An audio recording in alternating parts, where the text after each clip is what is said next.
ভাই ইউরোপের নাম নিলে তো শুনলাম যে 10 লাখ 15 লাখ 20 লাখ টাকা খরচ হয়। আমার পক্ষে তো এটা সম্ভব নয়। তুমি চেষ্টা করো, আশা করি পারবা। আর এত টাকা লাগে না। এই মোটামুটি তুমি যদি ইতালিতে যাও তোমার মোটামুটি 3-4 লাখ টাকা তো হয়ে যাবে। তখন আমার কাছে এটা যেন কাল্পনিক মনে হয়েছে যে এখন তো আমার কথা আসতেছে না। এখন তো স্টুডেন্টরা মনে করে একটা অফার লেটার মনে হয় যেন কিছু না, অফার লেটার নাথিং, ঠিক না? অফার লেটার হওয়ার পরেও, অফার লেটার ইস্যু হওয়ার পর আমি 10 কেজি মিষ্টি মানুষকে খাওয়াইছি। এখন আমাকে হয়তো আমার অডিয়েন্স পাগলও বলতে পারে যে সামনে কি লেভেলের পাগল ছিল। আমরা এবং আমি আর আমার ফ্রেন্ড আমাদেরকে 72 ঘন্টা টাইম দিয়েছে যে অফার লেটার অ্যাকসেপ্ট করার 72 ঘন্টার মধ্যে আমরা 200 ইউরো পে করতে হবে। ও মানে ইউনিভার্সিটি পাদুমে এত লোনই নিছে, এত গরিব, হ্যাঁ এ পড়াশোনা করবে কিভাবে? তখন আমি বলছি লোন হবে না। এই যে ভিসা অ্যাপ্লিকেশন ফর্ম, হ্যাঁ এইটা ফিল আপ করাটা আমাদের হাত কাঁপতো কলম দিয়া। হঠাৎ করে ডাক দিছে ইমরান ফারুক, শাহ আলম কি হইছে? আপনাদের ফাইল রিটার্ন। ওই ফাইল রিটার্ন মানে ও আমাদের টেনশন, কি সময় নাই, না ভিসা দিবে না, না আমাদের আর ফাইল জমা নিবে না, বলতেছে আপনাদের স্কলারশিপ হইছে। এই কি স্কলারশিপ? স্কলারশিপ বুঝলাম না, কিসের স্কলারশিপ? এরকম টাইমে আমার কাছে একটা মেসেজ আসলো, your passport for ready for collection. ও কি রে ভাই, আমার পাসপোর্ট রেডি ফর কালেকশন কিনলে? আমি তো বুঝি না। এখন আমার তো হার্টবিট 100 আমি ইন্টারভিউ ডাকে নাই, সোজা না, কোনো ইন্টারভিউ না, নাই, আমার ডিরেক্ট বল।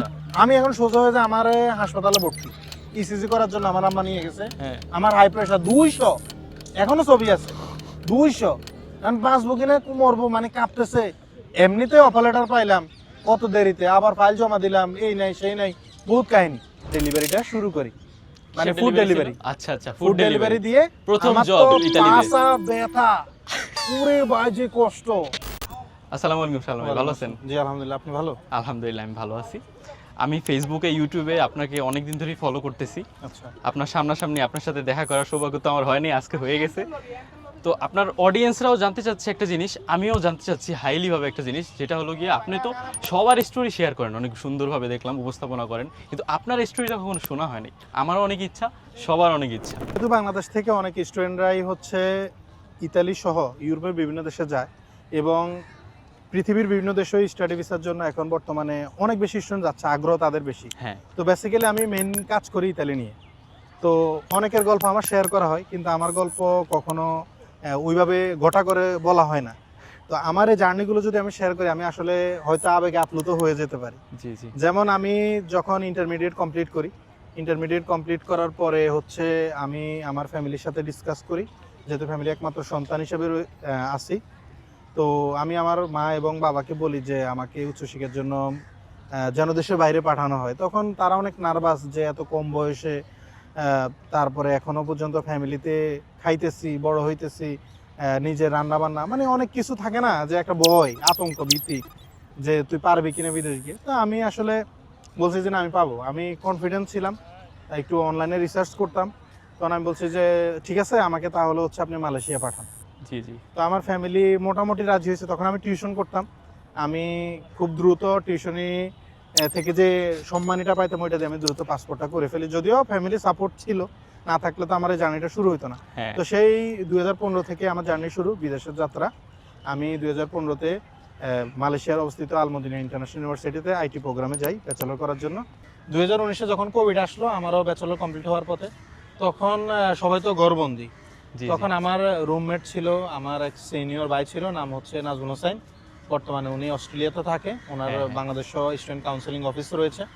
তো যাই হোক, তো উনি আমাকে আইডিয়া দিল যে তুমি ইউরোপের মধ্যে কয়েকটা দেশে ট্রাই করতে পারো কম খরচে। তো আমি বললাম ভাই ইউরোপের নাম নিলে তো শুনলাম যে 10 লাখ 15 লাখ 20 লাখ টাকা খরচ হয়। আমার পক্ষে তো এটা সম্ভব না, যেহেতু আমি মিডল ক্লাস ফ্যামিলির থেকে আসছি। আর এটা আমার পক্ষে পসিবল হবে কিনা। তখন উনি বললো যে তুমি চেষ্টা করো, আশা করি পারবা। আর এত টাকা লাগে না, এই মোটামুটি তুমি যদি ইতালিতে যাও তোমার মোটামুটি 3-4 লাখ টাকা তো হয়ে যাবে। তখন আমার কাছে এটা যেন কাল্পনিক মনে হয়েছে যে আমি ছোটবেলা থেকেই শুনলাম যে মানুষ ইউরোপে যাচ্ছে 25 লাখ 30 লাখ 15 লাখ, আবার কেউ লিবিয়া দিয়ে যাচ্ছে। হ্যাঁ, এমনকি আমিও শুনছি অনেক এরকম। তো পরবর্তীতে আমি একটু অ্যানালাইসিস করি। তো উনি আমাকে বলছে যে তুমি তাহলে ট্রাই করো, আমি তোমাকে সর্বোচ্চ সহযোগিতা করব। তখন থেকে আমি অ্যানালাইসিস করা শুরু করি। তখন আমার এক বন্ধু আছে ইমরান ফারুক, সে আর আমি, আমরা দুইজন যদিও ব্যাচেলর প্রোগ্রামে যখন আমরা স্টাডি করি মালয়েশিয়াতে, তখন আমরা একই রুমে ছিলাম, ও আমার রুমমেট ছিল। জি জি বর্তমানে সেও আমার সাথে ইতালিতে আছে। তো সে হচ্ছে আমার সাথে একদিন ফোনে ডিসকাস করলো, তখন রাত বাজে মনে হয় 3টা, ফোন দিল যে দোস্ত প্ল্যান কি। তখন আমি বলছি যে আমার এক ভাই আছে, আমাকে বললো যে ইতালি ট্রাই করা যেতে পারে। এরপরে বললো যে ঠিক আছে তাহলে কয়েকটা ইউনিভার্সিটি খোঁজ, আমিও কয়েকটা ইউনিভার্সিটি খুঁজি, মানে আমরা দুজনের সাথে কোলাবোরেশনে আছি এখন। হ্যাঁ হ্যাঁ তো কোলাবোরেশন থাকা অবস্থায় তখনও কিন্তু আমাদের ব্যাচেলর কমপ্লিট হয় নাই, অনলাইন বেস ক্লাস চলতেছে। তো এই ক্লাসগুলো আমরা যখন করতেছি, আমাদের এই যে ধরেন ব্যাচেলর কমপ্লিট কিন্তু সিনেট মিটিং হবে, তারপর সার্টিফিকেট দিবে, নানান একটা ঝামেলা। তখন আমরা চিন্তা করলাম যে আমরা তাহলে আমাদের যে লেকচারাররা আছে ওদের সাথে ডিসকাস করি যে আমরা দেশের বাইরে যাবো, আমাদের সিনেট মিটিংটা কিভাবে দ্রুত করা যায়। তখন আমাদের যে স্টুডেন্ট অ্যাসোসিয়েশন ছিল, জি জি তখন আমরা সবাই মিলে ডিসকাস করে আমাদের নামটা যেন সিনেট মিটিং এ আসে, আগে আসে, যাতে করে আমরা পরের সেশনটাই ধরতে পারি। আমাদের দেশে যে একটা প্রবলেম হয় যে আপনি গ্রাজুয়েশন কমপ্লিট করবেন, নাম উঠবে, এরপরে আপনার সার্টিফিকেট ইস্যু হবে, অনেক লম্বা টাইম। হ্যাঁ হ্যাঁ অনেক। তো সেক্ষেত্রে আমরা একটু দ্রুত কথাবার্তা বলে আমরা চেষ্টা করছি যেন আমাদের নামটা সিনেট মিটিং এ আসে। তখন আমাদের নামটা সিনেট মিটিং এ আসে, সেটা হচ্ছে 2020 জানুয়ারি। তো আলহামদুলিল্লাহ আমাদের গ্রাজুয়েশনটা তখনই কমপ্লিট। পরে এখন সার্টিফিকেট তুলবো কিভাবে, কোভিড। তখন আমরা আসলে এখানে একটু টেকনিক খাটাইছি। আমাদের প্রফেসর বা যারা রেজিস্টার অফিসার রয়েছে তাদেরকে বলছি যে স্যার আমাদের এই ডকুমেন্টসগুলো লাগবে, আপনারা একটু যদি ম্যানেজ করে দেন। তখন ওনারা আমাদের সাথে সম্মত হয়েছে এবং আমাদেরকে সর্বোচ্চ সহযোগিতা করার আশ্বাস দেয়। জি তখন আমার ওখানে এক প্রফেসর ছিল ইয়াজিদ আল সাইদ, উনি সর্বোচ্চ সহযোগিতা করেছেন, নাজিব স্যার ছিল। তো এরকম কয়েকজন ফ্যাকাল্টি যাদের সাথে আমার বর্তমানেও কিন্তু কি কমিউনিকেশন আছে। হ্যাঁ তো পরবর্তীতে হচ্ছে এই আমরা সার্টিফিকেটগুলো তুলে সেগুলো আবার ফরেন মিনিস্ট্রি, এডুকেশন মিনিস্ট্রি থেকে ভেরিফাই করে আমরা আবার বাংলাদেশে ব্যাক করব। তখন হচ্ছে আমরা কিন্তু সার্বক্ষণিক কমিউনিকেশন রাখতেছি ইতালিয়ান এম্বাসির সাথে, তারপর হচ্ছে ওখানে যে ইউনিভার্সিটিগুলোতে অ্যাপ্লাই করেছি আচ্ছা আচ্ছা সেগুলোতে। এখন আমরা দেশে আসব, তখন তো কোভিড-19 টেস্ট করা ছাড়া আসলে আপনি দেশে আসতে পারবেন না, কোনোদিনও না। সার্টিফিকেট নিতে হবে। তখন আমার বন্ধু আর আমি একই দিনে ফ্লাইট নিই, এয়ার এশিয়ার একটা ফ্লাইটে। তখন আমার বন্ধু যখন কোভিড-19 টেস্ট করে, তখন ওর পজিটিভ আমার নেগেটিভ। এখানে আরেকটা Oh কাহিনী, my এই God! গল্পটা আরেকটু বেশি। পরে আমাদের সন্দেহ হয়েছে যে হয়তো যারা টেস্ট করছে ওরা ভুল রিপোর্ট দিছে। আচ্ছা পরে যাই হোক আমি আবার দ্রুত আমি আর আমার ফ্রেন্ড আরেকটা হাসপাতালে গিয়ে চেক করি, ওর পজিটিভ আমার নেগেটিভ, আমি ঠিক আছি, মানে আমার ফ্লাইট দিব, ওর দিবে না। আচ্ছা পরে আচ্ছা আরেকটা হাসপাতাল, ওটা ছিল সানোই মেডিকেল, ওখানে টেস্ট করার পরে ওরও নেগেটিভ আসার পরে আমরা একই ফ্লাইটে বাংলাদেশে আসি। এখন বাংলাদেশে আসার পরে তো স্বাভাবিকভাবে এত পড়াশোনা শেষ করে আসলাম, অনার্স কমপ্লিট, এখন চাকরি বাকরি তো কিছু একটা করতে হবে, ওই দিক দিয়ে আমাদের প্ল্যান তো আছে। তখনও কিন্তু আমার ফ্যামিলি ওইভাবে জানতো না যে আমি ইতালির জন্য ট্রাই করব। কিছুই শেয়ার করেন নাই না, ফ্যামিলির আমি সাথে? কারোর সাথে শেয়ার করিনি। তখন হচ্ছে এই ফ্যামিলিকে বললাম আমি ইতালির জন্য ট্রাই করব, আমার হয়তো ফাইন্যান্সিয়াল সাপোর্ট লাগবে। সেটা হচ্ছে 6 মাসের ব্যাংক স্টেটমেন্ট লাগতো আমাদের সময়, 2021-এর ঘটনা। 6 মাসের ব্যাংক স্টেটমেন্ট লাগবে। তখন কিন্তু আমার ব্যাংক অ্যাকাউন্ট আছে কিন্তু আমার ব্যাংকে কোনো লেনদেন নাই। হিউজ টাফ হ্যাঁ, বিষয়টা। কোভিড-19 এর কারণে তখন তো মানুষ টাকাও পাঠাইতো না ব্যাংকে। না না না তখন সমস্যা হয়ে গেছে যে আমার বাবা টাকা পাঠাইলেও সেটা আসলে ব্যাংকিং চ্যানেলে ওইভাবে পাঠাতে পারতো না, আর কেউ তো বাসা থেকে বেরোইতো না, ব্যাংকে কিভাবে টাকা পাঠাবে, সবাই তো হোম কোয়ারেন্টাইনে ছিল। তো একটা আতঙ্ক, একটা চিন্তা, এর মধ্যে অ্যাপ্লিকেশন প্রসেস, এত জটিল প্রসেস, কিভাবে করব, কোথায় কোন ডেটটা কিভাবে দিব, সঠিকভাবে হচ্ছে কিনা বা আমরা পারবো কিনা, মানে একটা মাথার মধ্যে টেনশন। আমি যখন এই ইতালি নিয়ে অ্যাপ্লিকেশনগুলো আমার নিজে চলতেছে, জি, তখন কিছুক্ষণ পর আমি ইমরান ফারুক আমার ফ্রেন্ডকে নক দিচ্ছি, কিছুক্ষণ পরে নাজবুল্লাহকে ফোন দিচ্ছি, শহীবুল্লাহ ভাইকে ফোন দিচ্ছি, মানে যারা যারা গেছেন সবাইকে মানে বিরক্ত করতেছি যে ভাই আমার কোন ইনফরমেশনটা কোনো ল্যাকিংস হচ্ছে কিনা, বা আমি বুঝতেছি কিনা, বা আমি জানতেছি কিনা, বা এটা আমার সঠিক হচ্ছে কিনা। এরপরে আমরা প্রায় ইউনিভার্সিটি অফ জেনোভাতে, আমি আর স্পষ্ট এখনো মনে আছে, university of Genoa, university of Padua, university of Ca' Foscari Venice, যেটা ওখানে আমি অ্যাপ্লাই করি। প্রায় 4-5টা ইউনিভার্সিটিতে অ্যাপ্লাই করার এক পর্যায়ে সাফিনজাতে অ্যাপ্লাই করি, আমাদের কোনো অফার লেটার আসে না। তখন আমরা তো 2020-এর সেই জানুয়ারিতেই বাড়িতে চলে আসি, 2020-এ, হ্যাঁ জানুয়ারিতে বাড়িতে চলে আসার পর আমরা যখন এই বিষয়গুলো নিয়ে একটু মানে কমপ্লিকেটেড, তখন হচ্ছে তখনও মাথায় ঘুরপাক খাচ্ছে মানে আসলে হবে কিনা। হবে কিনা, হ্যাঁ, হ্যাঁ। বা ব্যাংক স্টেটমেন্ট কিভাবে রেডি করব, জি জি আবার ব্যাংকে এত টাকা কিভাবে রাখবো, হ্যাঁ। এই প্রসেসটা যে জটিল, আমরা কাজ করার আগে জানতাম না, কাজ করার পরেই আমরা জানতে পারতেছি কোনটার পর কোনটা করতে মানে হবে। আফটার রিসার্চ হ্যাঁ, after ভালোভাবে research, মানে জানতে পারছেন। এখন তো স্টুডেন্টরা কি করে যে আগে থেকেই তার তথ্যগুলো কালেক্ট করে, হ্যাঁ। এরপর তারা কাজ করে, আর আমরা হ্যাঁ। হচ্ছে অন দা ওয়ে, কাজের ভিতরেই রিসার্চ জানা, করছেন, হ্যাঁ। তারপর জানছেন, রেডি করছেন। এখন আমাদের কোনো অফার লেটার আসে না, এখন আসে সব রিজেক্ট। আচ্ছা মানে ইউনিভার্সিটি অফ কাপুসকালী থেকে এনডিটিএস নিছে, তাও রিজেক্ট। তারপরে জেনোভা থেকে রিজেক্ট। এখন শুধুমাত্র একটা ইউনিভার্সিটি বাকি আছে, সেটা হচ্ছে ইউনিভার্সিটি অফ পাদুবা। আচ্ছা ওখানে আগে একটা পেমেন্ট দিয়ে 3টা সাবজেক্টে অ্যাপ্লাই করা যাইত। 3টা সাবজেক্টে অ্যাপ্লাই করছি, 2টা রিজেক্ট। আর একটা সাবজেক্ট বাকি, ইনটেকও প্রায় অলমোস্ট জুন জুলাই, আমাদের কোনো অফার লেটার আসে না। তখন আমি কি করছি, আমার ফ্রেন্ড আর আমি মিলে, ইনটেক কিন্তু সেপ্টেম্বর, তার মানে হচ্ছে জুলাই আগস্ট সেপ্টেম্বর, আমাদের হাতে সময় আছে মাত্র 2 থেকে 3 মাস। 3 মাস, হ্যাঁ। আমরা কবে ফাইল জমা দিব? এমনও শুনেছিলাম যে 90 কর্মদিবসের আগে আপনি হচ্ছে ফাইল এম্বাসিতে জমা দিতে হবে, বর্তমানে তো সেটাই নাই। নাই, হ্যাঁ হ্যাঁ। তখন আমরা এই ইমেল করে ভার্সিটিকে জিজ্ঞেস করলাম যে, তারা বলতেছে আমাদের যে কোয়ালিফিকেশন বা যে ডিগ্রিটা রয়েছে ব্যাচেলরের, ওইটা নাকি ইউরোপিয়ান যে একটা ইসিটিএস এর সিস্টেম বা এডুকেশনাল সিস্টেম, এর সাথে ম্যাচ করে না। ও তো আমরা তো একটা নার্ভাস মনে হয়, আর স্বপ্ন এখানেই শেষ। হ্যাঁ। এর মধ্যে কেউ কেউ বলতেছে রোমানিয়া ট্রাই করেন, কেউ বলতেছে হাঙ্গেরি ট্রাই করেন। তা আমরা আর ওইটা না করে আমরা হচ্ছে মানে তাওয়াক্কাল তো আল্লাহ। এর মধ্যে আমি কয়েকটা জায়গায় ইন্টারভিউ দিই, এই কিছু স্কুলে দিছিলাম, আমাকে স্যালারি মোটামুটি 10-15 হাজার টাকা আচ্ছা, দিতে আচ্ছা। এগ্রি করছিল। তো আসলে নিজের কাছেও খারাপ লাগতো যে আমি কি আসলে ম্যানেজ করতে পারবো কিনা। 4টা বছর অনার্স কমপ্লিট করে ফ্যামিলিকে সাপোর্ট দেওয়া তো এখন খুবই দরকার। হ্যাঁ হ্যাঁ। তো যাই হোক, যে পরবর্তীতে আসলে ওখান থেকে অফার লেটার আসবে কিনা, ব্যাংক রেডি হ্যাঁ। করতে পারবো কিনা, মানে অনেক সবই কমপ্লিকেটেড বা tension। মাথার মধ্যে একটা টেনশন, একা একা ভুগতেছি এগুলো। আচ্ছা আচ্ছা। তখন আমি কিন্তু আমার হার্টবিট অনেক বেশি হয়ে যাইতো, আমার হাই প্রেসার হয়ে গেছিল।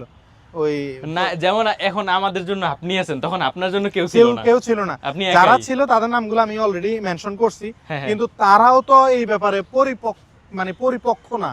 জি জি। মানে তাদেরও যে এমন না যে তারাও অনেক বেশি জানে। তারপর তাদের যে বেসিক ধারণা ছিল, তারা আমাদেরকে সহযোগিতা করার চেষ্টা করেছে। তো এরপরে হচ্ছে এই ওখানে আমাদের অফার লেটার আসে না, যখন মেইলটা করলাম তখন আমাদেরকে ইউনিভার্সিটি থেকে একটা রিপ্লাই দিল যে ICT for internet and multimedia maybe your lucky choice, maybe offer letter আসবে। তখন আমরা একটা হোপ দেখলাম। তো আমি ওই দিন হচ্ছে আমাদের লক্ষ্মীপুরে একটা স্কুলে ইন্টারভিউ দিয়ে আসছিলাম চাকরির। তো আমি বাড়ির আশেপাশে আসছিলাম, হঠাৎ করে আমার কাছে একটা মেইল, ভাই এই ফিলিংস, আমি অফার লেটার পাইছিলাম যে মানে অ্যাপ্রুভাল অফার লেটার। এখন আমি একদম ইমোশন হয়ে গেছি পুরা, মানে এখন তো আমার কথা আসতেছে না। এখন তো স্টুডেন্টরা মনে করে একটা অফার লেটার মনে যেন কিছু না, অফার লেটার নাথিং, ঠিক না? কিন্তু অফার লেটারটা যে আমার জীবনের কিছুটা হলেও পথ মানে আগানোর ক্ষেত্রে সহযোগিতা করছে, সেটা হলো এরকম যে অফার লেটার পাইছি, দ্যাট মিনস আমি একটা হোপ যে আমি ভিসা অ্যাপ্লিকেশনটা করতে পারবো, এক ধাপ এগিয়ে গিয়েছি এক ধাপ এখনো। হ্যাঁ। করতে পারবো। কিন্তু এর আগে তো জুলাই চলতেছে, সেমিস্টার সামনে শুরু হয়ে যাবে, আমি অফার লেটার পাই না, তার মানে কি আমি কোয়ালিফাইড না? আচ্ছা। বেসিক্যালি নিজের কাছে তো এটাই মনে হ্যাঁ হচ্ছে। হ্যাঁ। কিন্তু আমাদের সিজিপিও খারাপ ছিল না, জি। অনেক ভালো সিজিপিও ছিল। তো পরবর্তীতে অফার লেটার আসলো, বাড়িতে গিয়ে তো আমি আমার আম্মুকে ধরে কান্নাকাটি করতেছি যে আমার তো অফার লেটার আসলো। তো এখানে এই যে অফার লেটার আসার পরের কাজগুলো তো আর শেষ না, তার মানে তো আমি এখনো তো আমার ভিসা অ্যাপ্রুভাল হয়নি। আচ্ছা। অফার লেটার হওয়ার পরেও, অফার লেটার ইস্যু হওয়ার পর আমি 10 কেজি মিষ্টি মানুষকে খাওয়াইছি। এখন আমাকে হয়তো আমার অডিয়েন্স পাগলও বলতে পারে যে সামনে কি লেভেলের পাগল ছিল, সে অফার লেটার পেয়েও মিষ্টি খাওয়ায়। মানে মিষ্টি খাওয়ানোর কারণটা ছিল এরকম যে আমি হয়তো আমার এখানে যে একটা ইমোশন, এটা কিন্তু আমার একটা সাকসেস আমি মনে করতাম। কারণ আমি তো কারো হেল্প নিই না, আমি কোনো এজেন্সিতে যাই না, নিজের প্রসেস নিজে করতেছি, পাশে আমার ফ্রেন্ড, আমরা দুজনকে সহযোগিতা করতেছি। আর আমাদের তো রিয়েলিস্টিক একটা এক্সপিরিয়েন্স হচ্ছে। হুম হুম হুম। তো পরবর্তীতে আমরা এবং আমি আর আমার ফ্রেন্ড আমাদেরকে 72 ঘন্টা টাইম দিছে যে অফার লেটার অ্যাকসেপ্ট করার 72 ঘন্টার মধ্যে আমরা 200 ইউরো পে করতে হবে। ও মানে 200 ইউনিভার্সিটি ইউরো। পাদুবাতে 200 ইউরো, তখনও তো অনেক টাকা 200 ইউরো, হ্যাঁ। মানে প্রায় 25,000 টাকা। তখন ফ্যামিলি থেকে আমার আম্মা অনেক আমার জন্য অনেক ডেডিকেটেড ছিল। উনি মানে আমার মা এবং বাবা দুজনে তাদের যত সেভিংস ছিল আমার জন্য উৎসর্গ করছে, এটা আমার ব্যাচেলর থাকা অবস্থায়। আর পরবর্তীতেও সর্বোচ্চ সহযোগিতা করছে। পরে হচ্ছে এই আমি টাকাটা পে করি, আমার অফার লেটার আসে, অফার লেটারের যে ফাইনাল কপিটা ওরা দেয়, দেওয়ার পরে এখন আমাদের হচ্ছে ভিসা প্রসেসটা করতে হবে, তাও দ্রুত। সেক্ষেত্রে আমরা আমাদের ডকুমেন্টসগুলো সিমিয়া অথবা ডিক্লারেশন অফ ভ্যালু করতে হবে। তাও ডিক্লারেশন অফ ভ্যালু বুঝতাম, সিমিয়া বুঝতাম না। অথচ এই ডিক্লারেশন অফ ভ্যালু করাটাই ইজি ছিল আমাদের জন্য, যেহেতু আমরা বাইরে থেকে পড়াশোনা করে আসছি। তো প্রথমে কি করতে হবে, তাহলে আমাদের ডকুমেন্টসগুলো আইওএম করতে হবে, ট্রান্সলেট করতে হবে। মানে ডিক্লারেশন অফ ভ্যালু করার জন্য যত কাজ, মানে আমাদের বাংলাদেশে কোনো কাজ নাই, অর্থাৎ আচ্ছা আচ্ছা আমাদের কোয়ালিফিকেশনটা যেহেতু মালয়েশিয়া থেকে, হ্যাঁ সেহেতু মালয়েশিয়াতে ডকুমেন্টসগুলো পাঠাইতে হবে। পাঠিয়ে ওখান থেকে ভেরিফিকেশন করে ইতালিয়ান যে এম্বাসি রয়েছে ওইটার রিলেটেড বা ওইটার অথরাইজ করা যে ট্রান্সলেট অফিস রয়েছে ওখান থেকে ট্রান্সলেট করতে হবে, দেন আইওএম করতে হবে, তারপর তারা ডিক্লারেশন অফ ভ্যালু। মানে এখন আমরা যে জিনিসটা এত ইজিলি পেয়ে যাচ্ছি, করতেছেন আপনারা, তো সিমিয়া হ্যাঁ করতেছেন, হ্যাঁ হ্যাঁ এরকম ছিল না। এত ইজি সিমিয়া ছিল ছিল না। বাট আমরা জানতাম না। আচ্ছা আচ্ছা, ওকে, জানবো কিভাবে, কোনো ধারণা কারণ নাই আপনি তো। নিজেই রিয়েল এক্সপেরিয়েন্স হ্যাঁ। করতেছেন। তো পরে হচ্ছে আমরা এই জিনিসগুলো নিয়ে আমাদের মালয়েশিয়াতে জুবাইর ভাই নামে একজন ছিল, উনিও এখন মালয়েশিয়াতে আছে। গ্রেটফুল ওনার প্রতি, উনিও যদি ভিডিওটা দেখে তাহলে ওনাকে ধন্যবাদ জানাই আবারও, কারণ উনি হচ্ছে আমাদের এই ডকুমেন্টসগুলো, আমার ইমরান ফারুক বন্ধুর রিলেটিভ। তো উনি বলছে তোমরা আমাকে পাঠাও। তখন কিন্তু কোয়ারেন্টাইন মানে লকডাউন চলতেছে মালয়েশিয়াতে। তখন আমরা আবার মালয়েশিয়ার এম্বাসিতে, ইতালিয়ান এম্বাসি যেটা রয়েছে ওখানে মেল দিয়ে কথা বলতেছি, আমাদের একজন রিপ্রেজেন্টেটিভ যাবে, আমরা হার্ড কপিগুলো আবার কিন্তু ডিএচএল করে পাঠাইছি আচ্ছা আচ্ছা মালয়েশিয়াতে। পাঠানোর পরে তারা হচ্ছে সেগুলোকে অ্যাপয়েন্টমেন্ট দিত, এবং অ্যাপয়েন্টমেন্ট দিলেও কি হইতো, এই জিনিসটা তো ছিল মানে লকডাউন, এম্বাসি টাইম মিলে ওনার টাইম মিলে না, ওনার টাইম মিলে এম্বাসি টাইম মিলে না। মানে এখন তো প্রত্যেকটা সেক্টরে প্রত্যেকটা ধাপে ধাপে টেনশন যে হ্যাঁ, আসলে কি tension। হবে নেক্সট। আবার সময়ও কম। হ্যাঁ পরে এম্বাসিকে কনভিন্স করে, সেই মেলগুলো এখন আমি দেখি মাঝে মাঝে, এম্বাসিকে কনভিন্স করে হচ্ছে আমরা আমাদের এই ডিক্লারেশন ভ্যালুটা করি। আচ্ছা করার পরে উনি স্ক্যান করে পাঠায়, পরে ফিজিক্যাল কপি আমাদের কাছে ডিএচএল এ পাঠায়। এখন আমাদের এম্বাসিতে ফাইল জমা দিতে হবে। হুম, হুম। আমার কোনো ব্যাংক স্টেটমেন্ট নাই। ও মাই গড। এখন আমার এই ফ্যামিলির শুধুমাত্র আমার মায়ের ব্যাংক স্টেটমেন্ট তাও করা যাবে। এখন আমার বাবা তখন তো আসলে লকডাউনের কারণে মানে কোনো টাকা পয়সা পাঠাইতে পারে না। এখন আমি সোর্স অফ ইনকাম কি দেখাবো, আমি কিভাবে টাকা রাখবো, কিভাবে লেনদেন করবো, এটা আমি বুঝতাম না। আচ্ছা এখন ব্যাংকে গেলে ব্যাংকে বলে আমরা আপনাকে লোন দিতে পারবো, লাগলে 20 লাখ 30 লাখ, ওই টাকাটা আমরা ফ্রিজ হয়ে রাখবো এবং ওই টাকাটা একবারে দিব, আমরা কোনো ভেঙেও টাকা দিতে পারবো না। ও এখন আমার প্রশ্ন হলো, যদি আপনি আমাকে লোনই দেন, এম্বাসি যদি এটা চেক করে বসে, তখন তো বলবে যে এ তো লোনই নিছে, এ তো গরিব, হ্যাঁ হ্যাঁ এ পড়াশোনা করবে কিভাবে। তখন আমি বলছি লোন হবে না। তখন আমার আম্মাকে তাইলে আমার যা জিনিসপত্র আছে সব সেল করে দিবে, গোল্ড। আমার আম্মা সেলও ও করছিল। মাই গড। তো উনি কিছু টাকা, এই আমার আত্মীয় স্বজন আমাকে যথেষ্ট হেল্প করছে, কিছু টাকা রাখছে। ইভেন আমার বাসায় আমার এক চাচি আছে দূর সম্পর্কের, উনিও সর্বোচ্চ সহযোগিতা করছেন। তো পরে হচ্ছে এই আমার লেনদেনের জন্য আমার খালতো ভাইদের একটা বড় বিজনেস ছিল, তো ওনারা বলছে যে আমরা লেনদেন করব। যেহেতু টাকা পয়সার ব্যাপারে, এত টাকা পয়সা কেউ কাউকে বর্তমানে কিন্তু বিশ্বাস করে না। তখন আমি বলছি যে ভাই আপনাদের এখান থেকে 1 টাকাও কেউ নষ্ট করবে না, আপনি জাস্ট আমার অ্যাকাউন্টে লেনদেন চালাই যাবেন। তখন আমি আমার মায়ের নামে একটা ট্রেড লাইসেন্স খুলি, বিজনেস ট্রেড লাইসেন্স, আর হচ্ছে ওইটার বিন সার্টিফিকেট খুলি। ট্যাক্স ফাইল আমি করিনি, পরে হচ্ছে আমি কোনো ইনভয়েস করিনি, ওই ট্রেড লাইসেন্সটা রাখি। আর হচ্ছে আমার অ্যাকাউন্টে আমার খালতো ভাইয়েরা, মানে আমার আম্মুর অ্যাকাউন্টে আমার খালতো ভাইয়েরা টাকা পয়সা কন্টিনিউয়াসলি লেনদেন করতেছে। এই যে ট্যাক্স ফাইল এগুলো তখন আপনি তো জানতেন জানতাম না, না। তো অনেক স্ট্রাগল করে হয়তো বা হ্যাঁ। আপনি এগুলো বের করছেন বের তখন। করছি, আস্তে আস্তে বের করছি কি লাগবে প্রমাণ করার আচ্ছা জন্য। আচ্ছা তো পরবর্তীতে ওনারা লেনদেন করতো, ওনারা অ্যাকাউন্টে টাকা রাখছে, আমি ওনাদের প্রতিও গ্রেটফুল। আমার বড় খালার ছেলেরা আমাদেরকে যথেষ্ট সাপোর্ট দিয়েছেন। তো পরবর্তীতে যখন আমি ব্যাংকে এরকম দৌড়াদৌড়ি করতেছি, আমি না হইলেও মনে হয় আমার এই টোটাল জার্নিতে 1 লাখ টাকার মতো আমি রিক্সা ভাড়া দিছি। ও মানে তখন তো খালি লেনদেন করতে হবে, টাকা ডিপোজিট দিতে হবে, ক্যাশ করতে হবে, আউট করতে হবে, খরচ করতে হবে, আমি তো ট্রানজাকশন দেখাতে হবে। এখানে হ্যাঁ। ওখানে যাচ্ছেন এখন আমি কিন্তু একা করতেছি কাজগুলা, জি জি আর আমার ফ্রেন্ডের সাথে আমার কন্টিনিউয়াসলি ফোনে যোগাযোগ হচ্ছে। হ্যাঁ তো এইগুলা মানে আমরা একটা দ্বিধাদ্বন্দ্বে আছি। আমরা ফাইলটা জমা দিচ্ছি, আমাদের ক্লাস অক্টোবর থেকে শুরু হবে। আমার স্পষ্ট মনে আছে আমরা মেবি সেপ্টেম্বরের দিকে ফাইলটা বিএফএস গ্লোবালে জমা দিই। আমাদের সময় বিএফএস গ্লোবালটা ছিল বাড্ডাতে এজে হাইট। আচ্ছা এখন স্পষ্ট মনে আছে এজে হাইটে আমরা ফাইলটা জমা দিই। এখন ফাইল জমা দিতে গেছি, আমি কিন্তু তখন আমার ইন্টারের সার্টিফিকেটগুলো নিছি, মেট্রিকের কিন্তু সার্টিফিকেট ট্রান্সক্রিপ্টগুলো নিই নাই, আমি জানতাম না। হ্যাঁ হ্যাঁ হ্যাঁ এখন বলতেছে আপনার ব্যাংক স্টেটমেন্ট দেন, আমি বলছি আমার ব্যাংক স্টেটমেন্ট নাই। তো আমরা তখন হচ্ছে একটা প্রিমিয়াম সার্ভিস নিয়েছিলাম, এখনো প্রিমিয়াম সার্ভিস আছে। আচ্ছা, তখন আমরা প্রিমিয়াম সার্ভিস নিয়েছি যেন আমাদের কোনো ভুল ত্রুটি না হয়।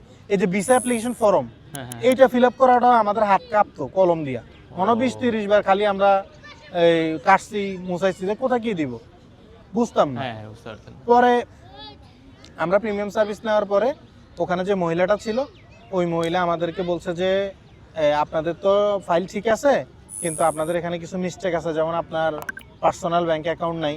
জি জি। আপনার যদি পার্সোনাল অ্যাকাউন্ট না থাকে তাহলে টাকা পয়সা কিভাবে আপনার ফ্যামিলি আপনাকে দিবে আচ্ছা আচ্ছা। পড়াশোনার জন্য, হ্যাঁ অথবা আপনি স্কলারশিপ পেলেও আপনি টাকাটা কিভাবে নেবেন। হ্যাঁ। তখন আমি এখন তো আর কিছু করার নাই, না। আমি বলছি তাকাল তো আল্লাহ ম্যাডাম আপনি ফাইল জমা নেন। তো উনি বলছে যে তাহলে আমরা একটা ডিসক্লেমার দিব। ডিসক্লেমার কি? No personal account. তারপর আমার আম্মুর ব্যাংক স্টেটমেন্ট মাত্র 3 মাসে দিয়েছি। আচ্ছা। তখন বললো যে লেস দেন 6 মান্থ। ও মাই গড। আবার আমরা ইন্স্যুরেন্স নিয়েছিলাম, তখন আমাদের ওই ট্রাভেল অ্যান্ড হেলথ ইন্স্যুরেন্স, তো আমরা বুঝতাম না, আমরা শুধু ট্রাভেল ইন্স্যুরেন্স নিয়েছিলাম। তখন মেবি 6 মানে মান্থের হ্যাঁ দেখানো আমরা লাগতো, তাই 3 না? মাসে নিয়েছিলাম, আমরা বুঝতাম না। আচ্ছা আচ্ছা।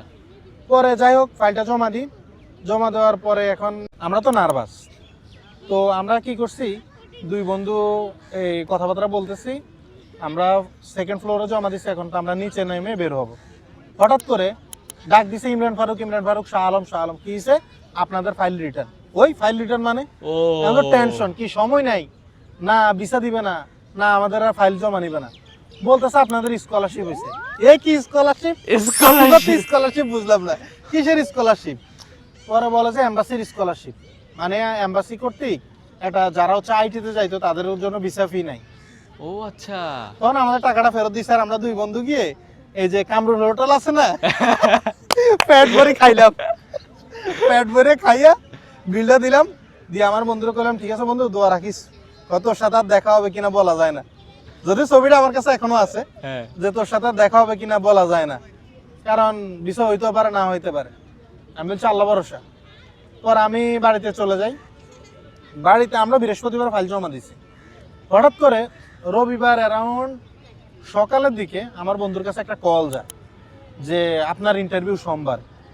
আমার বন্ধু, আচ্ছা, তখন ইন্টারভিউ হয়েছে? আমার বন্ধুর ইন্টারভিউ হবে আর কি। আচ্ছা আচ্ছা। ওরা কল করছে, এখন ওরা যখন কল করছে, ও আমার ফোন দিয়ে তোর কল করছে, আমি কি না, তাহলে আমি এখন আবার আমি আমার আগের যে যারা আমাকে বেসিক আইডি গুলো দিছে তাদেরকে দিছি ফোন, যে এই ভাই ইন্টারভিউ হইলে কি কি কোশ্চেন করে, আমার তো ডাকে নাই, ওই ইন্টারভিউ হইলে ভিসা, ওই তখন আমার তো ইন্টারভিউ নাই, তাহলে কি আমার ভিসা নাই, আমি তো টেনশন। এই টেনশনে আমার বন্ধুর কাছে ঠিক আছে তাহলে তুই ইন্টারভিউটা দে, আমারে জানাইস। পরে সোমবার সে ইন্টারভিউ দিতে লাইনে দাঁড়াইছে, সে আমার কইছে দোস্ত এত মানুষ, আমি তো এখানে মগা একটা মানুষ, আমার কোনো আইডিয়া আছে, আমি তো ভাই পাস করব না ইন্টারভিউতে। আমার বন্ধু তখন কইতাছে, স্টুডেন্ট বিষয় এত মানুষ অ্যাপ্লাই অনেক করতেছে? মানুষ, আচ্ছা তখন তো এজেন্সি দিয়ে অ্যাপ্লাই করতো। আচ্ছা। তো আচ্ছা। আমার বন্ধু ইন্টারভিউতে ঢুকছে না, আমার বন্ধুরা নাকি টাকলা একটা ছিল ভিসা অফিসার, ও নাকি ধমক দিছে, ধমক দিয়ে আমার বন্ধুরা ম্যাথ জিগায়, মানে ম্যাথ কোশ্চেন করে, এই কোশ্চেন মানে স্টাডি রিলেটেড কোশ্চেন করতেছে। তখন আমার বন্ধু কোশ্চেন দিছে সব ঠিকঠাক, পর আমার বন্ধুর কাছে গুড বাই, ও বের হয়ে গেছে। পর আমার বন্ধু বের হইলো, বেরে আমার ফোন দিছে, কত দোস্ত আমার তো মনে হয় ভিসা হবে না। ওই যে ধমক দিছে। হ্যাঁ ভিসা হবে না। এর মধ্যে আমি তো নার্ভাস, আমার কাছে প্রায় দুপুর মনে হয় 3টা সামথিং এরকম টাইমে আমার কাছে একটা মেসেজ আসলো, your passport for ready for collection. ও কি রে ভাই, আমার পাসপোর্ট রেডি ফর কালেকশন কিনলে, আমি তো বুঝি না। এখন আমার তো হার্টবিট 100 আমি ইন্টারভিউ ডাকে নাই? শুনছো না, কোনো ইন্টারভিউ না, নাই, আমার ডাইরেক্ট বন্ধু বলতেছে যে আমার বন্ধু পাসপোর্ট রেডি। তখন হচ্ছে ও চট্টগ্রামের দিকে ব্যাক করছে। আচ্ছা। আমি এখন সোজা হয়ে যে আমার হাসপাতালে ভর্তি, ইসিজি করার জন্য আমার আম্মা নিয়ে গেছে। হ্যাঁ। আমার হাই প্রেশার 200, এখনো ছবি আছে 200, এখন বাঁচবো কিনা মরবো মানে কাঁপতেছে। এমনিতে অফার লেটার পাইলাম কত দেরিতে, আবার ফাইল জমা দিলাম, এই নাই সেই নাই, বহুত কাহিনী। এখন আমি তো ফুল নার্ভাস, কি করা। পরে আমার আম্মুরে কই আপনি একটা কাজ করেন, আমি কালকে সকালে যাব পাসপোর্ট কালেকশন করতে। কি করবেন রেডি ফর কালেকশন? আমার বন্ধুরা ফোন দিছে, আমার বন্ধু আমি কোনো পাসপোর্ট কালেক্ট করবো না। কেন? আমি গ্রিন লাইফে গেলাম 1500 টাকা ভাড়া, হ্যাঁ। এখন আমি যদি নেমে যাই 1500 টাকা লস, হ্যাঁ। আবার থাকবো হোটেলে আরো লাগবে 1000। তারও কি পাসপোর্ট কালেকশনের জন্য হ্যাঁ, মেসেজ আসছে? তারও ওই সময় রেডি ফর কালেকশন আসছে আচ্ছা। একই সাথে। হ্যাঁ। এখন আমাদের আবার ওই ভিসা ইস্যু হলে কিন্তু ইস্যুর মেইল আসে, আচ্ছা আচ্ছা। ওটা আসে নাই। হ্যাঁ হ্যাঁ। পোর্টালে ঢুকিও দেখি গ্রিন না, আচ্ছা। তাহলে কেমনে? পরে ও কইতাছে দেখ আমি গাড়ি ভাড়া দিলেও 1500 দেওয়া লাগবে, হোটেলে থাকলে যাবে কত আরো 1000, হ্যাঁ। 2500, খাইলাম আরো 1000, আমার 3500 যাবো। বাবু আমার পাসপোর্টের দরকার নাই, পাসপোর্টে কি ইতালিয়ান এম্বাসিতে থাকুক, আমি নতুন এক পাসপোর্ট আনবো চট্টগ্রাম গিয়ে। এটা সে আমার বলছে। বলার পরে আমি বলি না দোস্ত, পাসপোর্ট কালেক্ট করা উচিত। ও বলতেছে না আমি পাসপোর্ট বানাবো। পর আমি বোর ফার্স্ট ট্রিপে ইকোনো এক্সপ্রেসে করে আমি এজাহাইটের সামনে নামি, হ্যাঁ একদম বোর নেমে ভাই আমি পাসপোর্টটা কালেক্ট করছি। করে যখন আমি দেখলাম উল্টাইতেছি ভিসা, আমার তো কিরে ভাই এ কি দিল, আমার তো আর কল্পনাই করতে পারতেছি না। আমি কি কল্পনা করব? আমি সাথে সাথে আমি মাঝখান দিয়ে দুইজন লোকরে মিস করে গেছি, আমার দাদা দাদি, হ্যাঁ, আমার হ্যাঁ। বাবার মামা হয়। জি জি এই আমার ওনারা যথেষ্ট ফাইন্যান্সিয়াল হেল্প করছে এবং মেন্টালি হেল্প করছে। আমি সাথে সাথে আমার মারও ফোন না দিয়ে আমার দাদিরও ফোন দিয়ে, এখন আমার তো শরীর কাঁপতেছে, আমি কথা বলতে পারতেছি না। আমি ভিসা অফিসে ওই যে বিএফএস এ যারা থাকে অফিসার এদেরকে দেখাইলাম না ভিসা। পরে এই ও দাদিরে ফোন দিয়ে সালাম টালাম দিই, মারে দিলাম। এরপরে তো আমার বন্ধুরের সাথে তো ফোন দিয়েছে, দোস্ত তোরও ভিসা হয়েছে। হে বিশ্বাস করে না, হে বিশ্বাসই করে না, হে কালেক্ট করবে না পাসপোর্ট। পরে আমি যখন ছবি টবি তুলে দিছি, আমারও বলে নাই, সে পরের দিন এসে পাসপোর্ট কালেক্ট করে। এই পাসপোর্ট কালেক্ট করে আমাদের ভিসাটা দিছে হচ্ছে, ভিসা ইস্যু হয়েছে ঠিক আছে সেপ্টেম্বর থেকে। হ্যাঁ হ্যাঁ আর আমাদের আমরা যখন হোটেল বুকিং দিছি ওই ডেটটা ছিল নভেম্বর 15 তারিখ। আচ্ছা আমাদের ওই ভিসা চালু হবে, মানে ভিসা স্টার্ট ডেট ছিল নভেম্বর 15 তারিখ। আচ্ছা, আমরা পরে নভেম্বর 15 তারিখে এই ফ্লাইট ধরে আমরা ইনশাল্লাহ ইতালির ভেনিসে যাই। ভেনিসে গিয়ে আমরা কমপ্লিট করি। এরপরে তো আরো স্ট্রাগল, কোয়ারেন্টাইন, আমাদের কোনো ভ্যাকসিনের সার্টিফিকেট নাই, বাসার মধ্যে বন্দি, গৃহবন্দি, এটা সেটা। তখন তো ইতালিতে মানে ভয়াবহ অবস্থা। তখন তো বলছে ইতালি মরা কান্ট্রি। হ্যাঁ বুঝে 30 লাখ মানুষ মানুষ মরে মারা গেছে, দেন ইসে কূপের ভিতরে ফালাই দিয়েছে, হ্যাঁ, এরকম কিছু একটা নিউজ আমি এগুলো আমরা শুনছিলাম। যতটুকু জানি এগুলো নাকি ফেক ছিল, ভ্যালিড না, হ্যাঁ ভ্যালিড valid না। না। তো যাই হোক, ওখানে যাওয়ার পরে এখন তো আমাদের স্ট্রাগল করতে হবে। হুম এখন Obviously. ভার্সিটিতে গিয়ে এনরোলমেন্ট কমপ্লিট করলাম। জি এনরোলমেন্ট কমপ্লিট করার পরে তারা ওয়েলকাম বইটই দিল, ক্লাস শুরু করে দিলাম। এরপরে হচ্ছে আমরা কি জব করব এটা নিয়ে একটা কনফিউশনে ছিলাম। বাড়ি থেকেও খুব একটা সাপোর্ট নিই নাই, হ্যাঁ মানে অনেকগুলো টাকা আমরা নিয়ে যাই না, আমরা মোটামুটি 2 মাসের মতো খরচ নিয়ে গেছিলাম আর কি, 1000 ইউরোর মতো। তো আমার ফ্রেন্ড আমাকেও সাপোর্ট দিছে, আমিও তারা সাপোর্ট দিছি। পরে আমরা আমাদের আরেক ভাই ছিল জিলানি নাম, উনি বর্তমানে পর্তুগাল আছে, আগে ইতালিতে স্টুডেন্ট ভিসা গেছে, পর্তুগালে সেটেল। হ্যাঁ, তো পরে উনি আমার একটা ডেলিভারি অ্যাকাউন্ট দেয়, তো ওইটা আমি আমার বন্ধুকে দিয়ে দিছি। পরে আবার আরেকটা অ্যাকাউন্ট দেয়, পরে আমরা ডেলিভারি অ্যাকাউন্ট দিয়ে আমাদের ডেলিভারিটা শুরু করি, মানে ফুড ডেলিভারি। আচ্ছা আচ্ছা ফুড ডেলিভারি দিয়ে প্রথম আমার জব তো ইতালিতে। পাছা ব্যথা, পুরে বাজে কষ্ট। নর্মাল সাইকেলে ডেইলি ফুড ডেলিভারি দিতাম, 30-35 ইউরো হইলে বাসায় চলে আসতাম। এই যে আস্তে আস্তে ভালো লাগা শুরু হইলো। আচ্ছা এখন দেখি স্টুডেন্টরা খালি মেসেজ দেয়, ও যে আপনাকে প্রথম দিকে যে গল্পটা বললাম হ্যাঁ হ্যাঁ যে আমি ট্রাই করব, আমাকে কেউ সহযোগিতা করুক, যারা ইতালিতে আছে বা যারা পরিচিত আছে সবাইকে আমি যেরকম মেসেজ দিতাম, আচ্ছা আমাকে এরকম মেসেজ দিচ্ছে যে আমি ইতালিতে যেতে চাই। তখন আমি চিন্তা করলাম যে ঠিক আছে, তাহলে আমি ইনফরমেশন দিয়ে সহযোগিতা করি।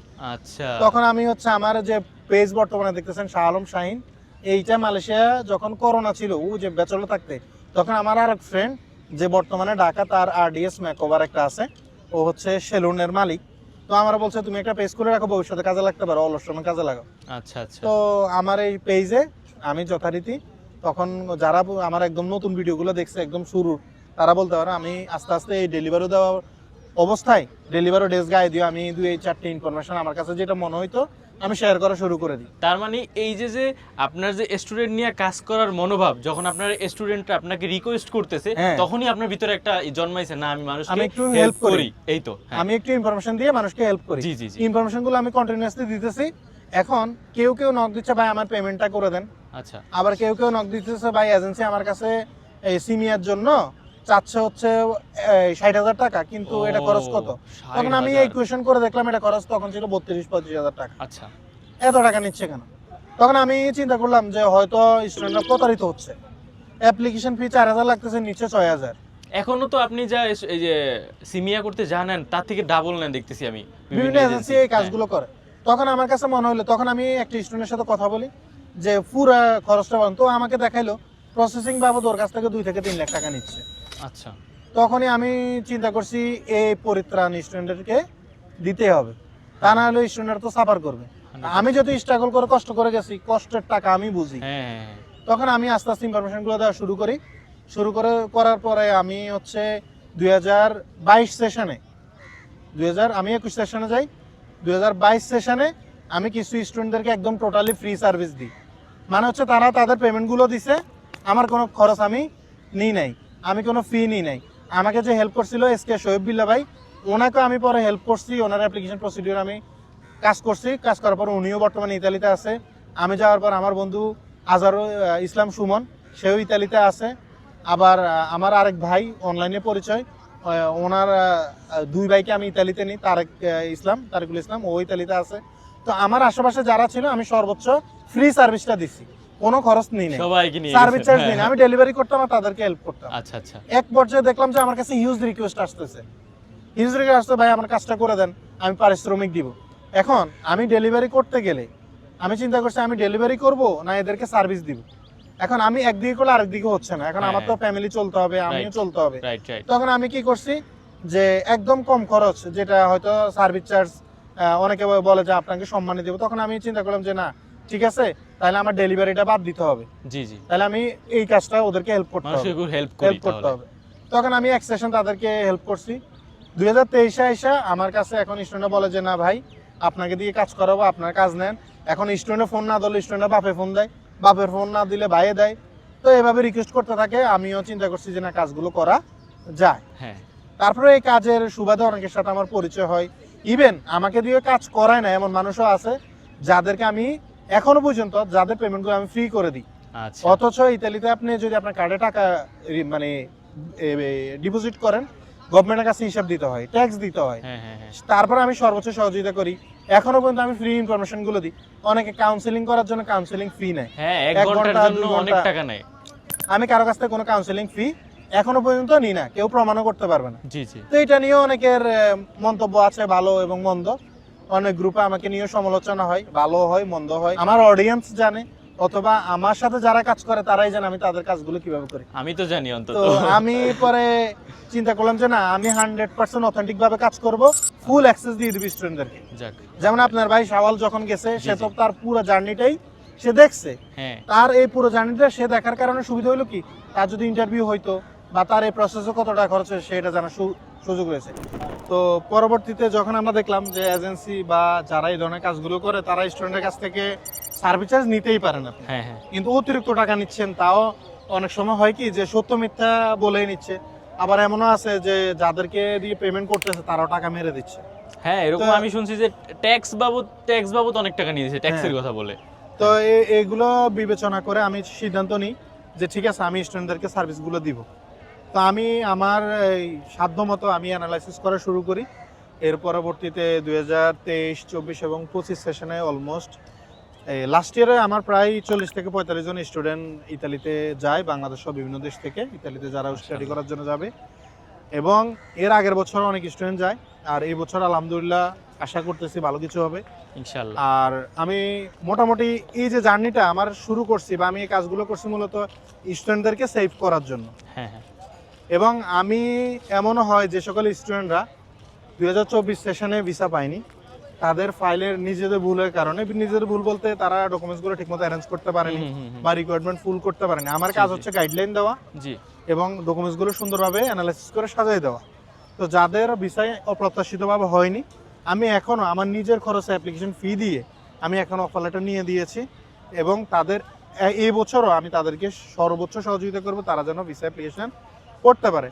মিনিংস হলো আমি তাদেরকে পুরোপুরি আমার হাত থেকে এখনো ছাড়িনি, আমি তাদেরকে হেল্প করার চেষ্টা করতেছি। ইভেন অনেকে আমার সাথে হয়তো যোগাযোগ আছে, অনেকের নাই, তাদের সাথে যোগাযোগ করে বলতেছি যে আপনার অ্যাপ্লিকেশনটা আবারও কমপ্লিট করেন, আবার সামনে যেহেতু সুযোগ আছে এবং আপনার ডকুমেন্টস তো অলরেডি আছে, আপনার তো নতুন করে কিছু করা লাগতেছে। ইভেন যে সকল স্টুডেন্টরা বাংলাদেশ থেকে আবার ইতালিতেও যায়, ওখানে গেলে বিভিন্ন শহরে আসলে আমি তাদেরকে রিসিভ করার চেষ্টা করি। প্লাস হলো ওদের ভার্সিটি এনরোলমেন্ট কীভাবে কমপ্লিট করতে হবে, স্কলারশিপের ডকুমেন্টস কীভাবে অ্যারেঞ্জ করতে হবে, কীভাবে লিগালাইজ করতে হবে এবং ওখানে স্থায়ীভাবে কীভাবে বসবাস করতে হবে। আমাদের একটা কাপ অফিস রয়েছে ওখানে, কাপ পাত্রনাতো আমাদের ভেনিসেই মেসরেই। তো সেখানেও আমরা তাদেরকে সর্বোচ্চ সহযোগিতা করার চেষ্টা করি। ইভেন কারো যদি ডক্টরি কার্ড লাগে সে কীভাবে এটা রেজিস্ট্রেশন করবে, কীভাবে ইন্স্যুরেন্সটা রিনিউ করবে। মানে আমার স্টুডেন্টের দায়িত্ব ওই ভিসা পর্যন্তই শেষ না, যে অনেক সময় হয় না যে আমি ভিসা অ্যাপ্লিকেশনটা জমা দিলাম, ওদের সাথে সম্পর্ক শেষ, ব্যাপারটা এরকম না। এটা একটা কি পয়েন্ট যে একটা বাবা মা তো ভাবে যে আমার ছেলেটা বাইরে পড়তে যাবে, বাট নতুন এনভায়রনমেন্ট আসলে করবে এটা কি, কিভাবে সম্ভব? হ্যাঁ, তো এই আমরা- ক্ষেত্রে আপনার এই আমি পদক্ষেপটা চেষ্টা অনেক করি ভালো। যে তাদের সাথে এই কমিউনিকেশনটা বা এই সম্পর্কটা বাইল্ড আপ করার জন্য, হ্যাঁ যাতে করে তারা ইতালিতে যাওয়ার পরে সেটেল হবে, ফ্যামিলি নেবে, ফ্যামিলি নেওয়ার পরে তাদের বউ বাচ্চা হবে, সন্তান, মানে একটা লং প্রসেস। তো আমরা চেষ্টা করি এই সহযোগিতা করার জন্য। জি আর আমি সবসময় স্টুডেন্টদেরকে বা আমার অডিয়েন্সকে ইনফ্লুয়েন্স করি যেন তারা নিজেরা প্রসেস করে। কেউ যদি আমার পেজের বা ইউটিউবের ভিডিওগুলো মনোযোগ সহকারে দেখে, আমি মনে করি আমার কোনো সার্ভিস তাদের লাগবে না, তারা এমনিই পারবে। এখন স্টুডেন্ট আমার সাথে কথা বলতে চায়, মেসেজ আসে জি বা অনেক কমেন্টস হয় যে ভাই আপনার সাথে একটু কথা বলতে চাই, আপনার মাধ্যমে কাজটা করাইতে চাই, জি তারা একটু কনফিডেন্সের আশায়। আমি সবাইকে বলবো আপনারা নিজেরা ট্রাই করেন, ভালো কিছু হবে। তো এই ওভারঅল এই বিষয়গুলো থেকে আসলে মূলত আমার এই জার্নিটা স্টুডেন্টের জন্য ওপেন করা। এটা শুনে আমিও অনেক মোটিভেট হয়েছি এবং আপনার অডিয়েন্সরা তো মোটিভেট হবে ইনশাআল্লাহ। আমার এই জার্নিতে আমি এখনো বলি, মৃত্যুর আগ পর্যন্ত বলবো, যারা আমাকে সহযোগিতা করেছে, হ্যাঁ। সময় দিয়েছে, ফাইন্যান্সিয়াল সাপোর্ট দিয়েছে, সবার প্রতি আমার কৃতজ্ঞতা থাকবে। এবং যারা নতুন যাবে সবার জন্য শুভকামনা থাকবে। হ্যাঁ। আপনাকে অসংখ্য ধন্যবাদ সময় দেওয়ার জন্য। Thank you so much.